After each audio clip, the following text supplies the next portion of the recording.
আসসালামু আলাইকুম রহমতুল্লাহ। ইমনুর ইসলামী ওয়ার্ল্ডে আপনাদের সকলকে স্বাগতম। শুরু করছি সূরা তেলাওয়াত অনুবাদ শানে নজুল বিশেষ পর্ব 9।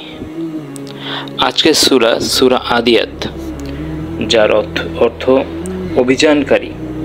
এটি একটি মাক্কি সূরা যার আয়াত সংখ্যা 11। এটি আল কুরআনের 100তম সূরা। أعوذ بالله من الشيطان الرجيم بسم الله الرحمن الرحيم والعاديات ضبحا فالموريات قدحا فالمغيرات صبحا فأثرن به نقعا فوسطن به جمعا إن الإنسان لربه لقنود وإنه على ذلك لشهيد وإنه لحب الخير لشديد أفلا يعلم إذا بعثر ما في القبور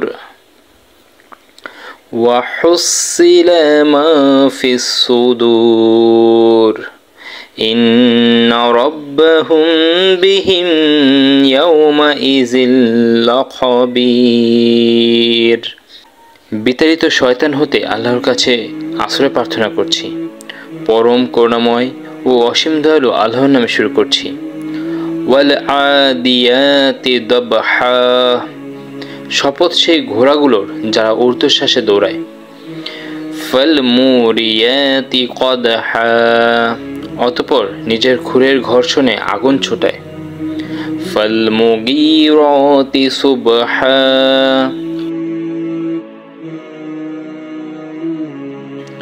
অতঃপর সকালে হঠাৎ আক্রমণ চালায়। ফাআসারনা বিহি নাকআ, আর সে সময় ধুলি উড়ায়। ফাওয়াসাতনা বিহি জামআ, অতঃপর শত্রু দলের অভ্যন্তরে ঢুকে পড়ে। এভাবে মানুষ নিজের শক্তি সামর্থ্য ও আল্লাহর এক অতি বড় নিয়ামত ঘোড়াকে অপরের সম্পদ লুণ্ঠন ও অন্যের প্রতি জুলমের কাজে ব্যবহার করে। ইন্নাল ইনসানা লিরাব্বিহি লাকানুদ, বস্তুত মানুষ তার রব এর প্রতি বড়ই অকৃতজ্ঞ।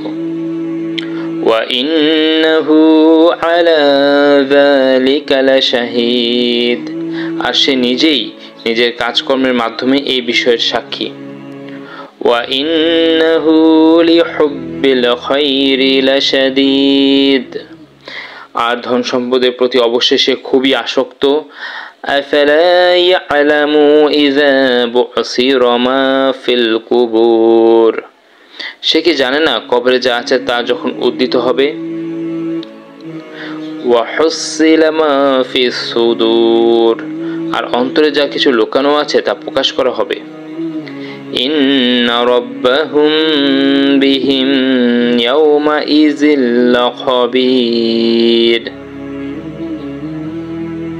নিঃসন্দেহে তাদের প্রতিপালক সেদিন তাদের সম্পর্কে পুরোপুরি অবহিত থাকবেন।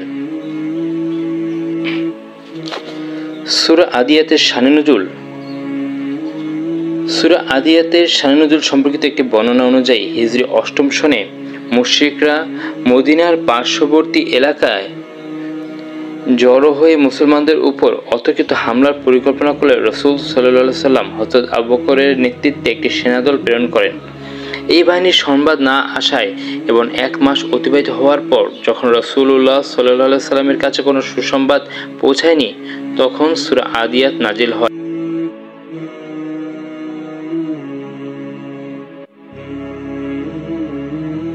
ঘটনার বিস্তারিত উদ্দেশ্য, আরবের ইয়াবেস উপত্যকার মুশরিকরা মদিনার মুসলমানদের উপর অতর্কিত হামলা করার জন্য প্রস্তুতি নিচ্ছিল। প্রতিক্রিয়া, হযরত মুহাম্মদ সাল্লাল্লাহু আলাইহি সাল্লাম এই খবর জানতে পেরে আবু বকরের নেতৃত্বে একটি সেনাদল প্রেরণ করেন। সংবাদের অভাব, সেনাদল প্রেরণের 1 মাস অতিবাহিত হলেও তাদের সম্পর্কিত কোনো সুসংবাদ রাসূল সাল্লাল্লাহু আলাইহি সাল্লামের কাছে এসে পৌঁছায়নি। সূরা নাজিল, এই পরিস্থিতিতে আল্লাহ সূরা আদিয়াত নাজিল করেন, যা যুদ্ধের ময়দানে অংশগ্রহণকারী দ্রুতগামী ঘোড়াগুলোর নামে শপথ করে মানুষের কুফরি, কৃপণতা ও দুনিয়া পূজার মতো বিষয়গুলো স্মরণ করিয়ে দেয় এবং কিয়ামত দিবসের ভয়াবহতার কথা উল্লেখ করে। গুরুত্বপূর্ণ তথ্য, সূরা আদিয়াত মক্কায় নাজিল হয়েছে এমন মত থাকলেও কিছু বর্ণনা অনুযায়ী এটি মদিনায় অবতীর্ণ। এই সূরায় আল্লাহ যুদ্ধের ঘোড়াদের গতিবিধি ও ক্ষমতা বর্ণনা করে মানুষের অকৃতজ্ঞতা, কুফরি এবং কিয়ামত দিবসের কথা স্মরণ করিয়ে দেন। সূরা আদিয়াতের শিক্ষা, সূরা আদিয়াতের প্রধান শিক্ষা হলো মানুষের কুফরি ও কৃতজ্ঞতাহীনতা এবং পরকালের জবাবদিহিতার উপর জোর দেওয়া। এই সূরাটি মানুষকে তাদের কর্মের জন্য আল্লাহর কাছে জবাবদিহি করতে হবে এই কথা মনে করিয়ে দেয় এবং যারা আল্লাহর নিয়ামতকে অস্বীকার করে তাদের প্রতি সতর্ক করে। সূরা আদিয়াতের শিক্ষা, আল্লাহর কাছে জবাবদিহি। এই সূরাটি মানুষকে স্মরণ করিয়ে দেয় যে তাদের প্রতিটি কাজের জন্য পরকালে কৃতজ্ঞতা ও কুফরি। এটি মানুষের কুফরি এবং কৃতজ্ঞতাহীনতার সমালোচনা করে যারা তাদের প্রতি আল্লাহর দেওয়া নিয়ামতকে অস্বীকার করে।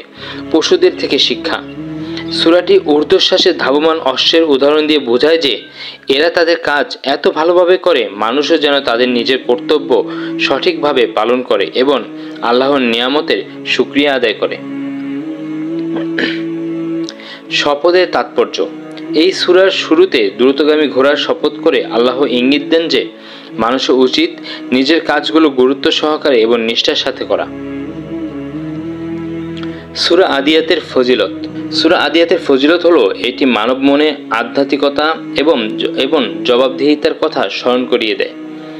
পার্থিব লাভের চেয়ে সৎকর্মের উপর জোর দিতে উৎসাহিত করে। এই সূরাটি আল্লাহর ক্ষমতা ও সৃষ্টির রহস্যের দিকে ইঙ্গিত করে এবং মানুষকে তাদের প্রতিপালকের প্রতি বিশ্বাস ও আনুগত্যের কথা স্মরণ করায়। আধ্যাত্মিক ও নৈতিক গুরুত্ব, এই সূরাটি আমাদের আধ্যাত্মিকতা এবং জবাবদিহিতার দিকে মনোযোগ দিতে উৎসাহিত করে। এটি মনে করিয়ে দেয় যে পার্থিব লোভ লালসার চেয়ে সৎকর্ম এবং আল্লাহর সন্তুষ্টি অর্জন করা বেশি গুরুত্বপূর্ণ। আল্লাহর ক্ষমতা, এই সূরাটি আল্লাহর সৃষ্টি ও পুনরুজ্জীবিত করার ক্ষমতার উপর জোর দেয়, যা আমাদেরকে তার মহান শক্তি ও প্রতিপালকের প্রতি বিশ্বাস স্থাপন করতে অনুপ্রাণিত করে। প্রাকৃতিক নিদর্শন, এটি বৃষ্টির মাধ্যমে প্রেরিত আকাশ এবং উদ্ভিদ ও প্রাণী দ্বারা প্লাবিত পৃথিবীর মতো প্রাকৃতিক ঘটনাগুলিকে আল্লাহর ক্ষমতার নিদর্শন হিসেবে উপস্থাপন করে। প্রাসঙ্গিকতা, আজকের দ্রুতগতির এবং বস্তুবাদী পৃথিবীতে সূরা আদিয়াতের বার্তা খুবই প্রাসঙ্গিক। এটি মানুষকে ক্ষণস্থায়ী পার্থিব বস্তুর মোহ কাটিয়ে আল্লাহর প্রতি মনোনিবেশ করতে সাহায্য করে।